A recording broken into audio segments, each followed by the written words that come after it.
twuzure na bose.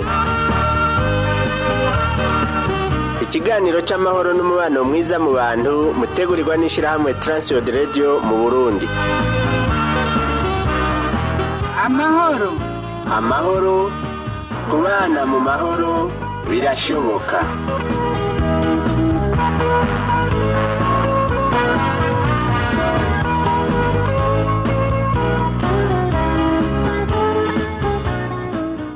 Ndakora mukije inshuti mugenzi mu kuzana kino kiganiro twuzure na bose utegurwa n'ishamwe Transworld Radio i Burundi. Uri kumwe na Dasman Akizana gutunganiriza uno musi mugenzanyi Sabimbona akabaganira n'umutumire Pasteur Manirakiza Onesphore aho baganira cyane kwijambo ryo kutiganyira. Reka tubatege yombi. Pasteur nagomba ndabaramukije kandi ndaramukije nawe kwadukurikirana. Murakoze cyane twaye kaze kandi ndakengurutse ko mwongeye kunyiyumvira. Yego cyane. No bakweje gusangira namwe amajambo tukihoganira. Murakoze cyane. Ubu munsi amajambo tugomba kuganira ko n'amajambo yuko umuntu adakwiye kwiganyira ngo ahagarikire umutima kazoza. Turafatira ku jambo ry'Imana ryanditswe mu ikete Paulo yandikiye abi Filipi igihimba ni cya 4 ku murongo wa 6 havuga ngo ntimugire ico mwiganyira ariko muri byose ibyo mugomba bimenyeshwe Imana mu gusenga no mu kwinginga bifatanije no gukenguruka maze amahoro y'Imana aruta uko yomenywa n'umuntu wese azoteramira imitima yanyu n'ibyiyumviro byanyu muri Kristo Yesu. Nayo majambo ahanini ngomba yuko tuvuganako iyo abantu bariko baravuga kuganya canke kwiganyira canke kutiganyira, ngira ngo ikiza kuborohera mwebwe muriko murafasha bariko baratwumviriza ngo mwigisha kwiganyira kutiganyira abantu baba bagomba kuvuga iki. Urakoze cyane mperuka kumva umuntu yavuze imvugo yafashije. Yego. Akaba ariyo mperako. Yavuze ko kwiganyira ni gihushane cyo kuganyira uwundi muntu. Yego.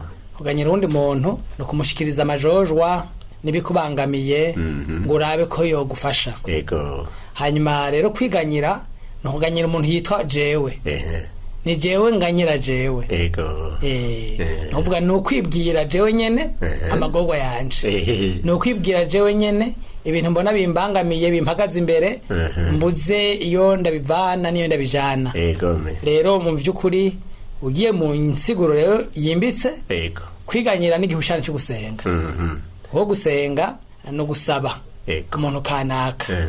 Kwiganyira rero no kwibwira widoga kubwo ibibazo bya bindi bari kuronka ubishikiriza nkuko woba wabuze ubishikiriza ukabishikiriza wewe ukacubishikiriza wewe. Mbega muri icyo gihe uri kurabyishikiriza birakorohera cyane birakuruhisha?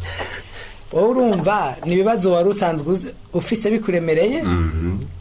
Uwo ni wewe yararemerewe. Yego. None wewe ushyomba umuremereze bya bindi byari bikuremereye nyene. Urumva ca kibazo kigumana kiduza uburemere. Yego cyane. Uko warukitse none waciyibukije. Yego. Saa ino uraciyibutsa, saa sita uraciyibutsa. Gihava kiba ikintu ahubwo kikubuze gutambuka. Kuko wagumye ugihe ikibanza. Gihe ikibanza naco rero gica kiganza. Gica kiganza ivyiyumviro, gica kiganza n'ivyo ari gukora ntavo bikora. Kukubera wahavuye ugishira ku mutima wose bikwibagize mbere n'iciyumviro cyo kurondera inyishu. Kuko uguma wiganyira wibwira. Yego. Mu yandi majambo ndiko ndabumviriza iyo umuntu atanguye kwiganyira araruha gose. Araruha mu bigumbagumba vyiwe. Kuko ca kibazo uburemere cyari gifise buguma buduga. Araruha ivyo bigumbagumba bimaze kuruha bihava vyandukira ivyiyumviro vyiwe. Ivyiyumviro vyiwe byo kugira ico akoze bihava bigira intege nke bifatwa mpiri ntagira ico akoze.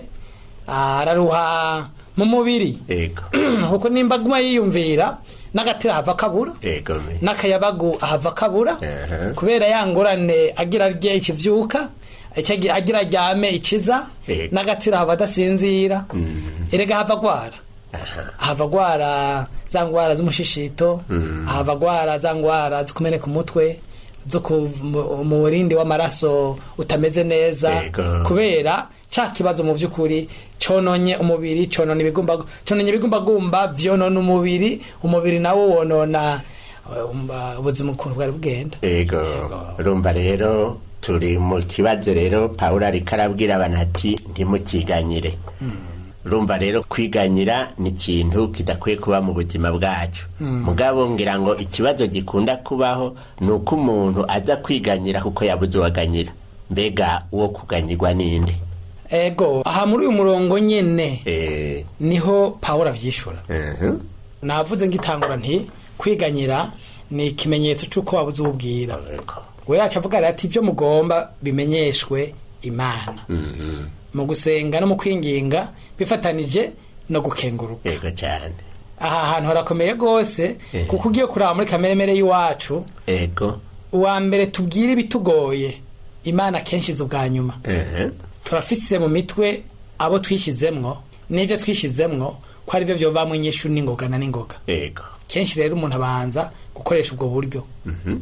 Bakahavaza ku Mana yataye umwanya yatakaje amahera abapfumu bamwivye ibintu byinshi byononekaye ariko Pawulo ko avuga ati buno nyene ugifise ikintu kikugamba kikugoye kikubangamiye aho kwibwira wewe nyene nibaza ko yagombye kuvuga aho kubwira uwundi muntu mugasi ko yabivuze muri Bibiliya ariko ndiko ndibaza aho kubwira uwundi muntu uhereye kuri wewe hera ubibwire Imana ubimenyeshe yabivuze neza ibyo mugomba nibimenyeshwe reka kuvyimenyesha bimenyeshe Imana hanyuma mu gusenga no mu kwinginga bifatanyije no gukenguruka. Yego cyane. Mbega none ego Imana abantu keshi bareka kuyimenyesha kubera yuko biyumvira ngo iri kure canke yishura itevye.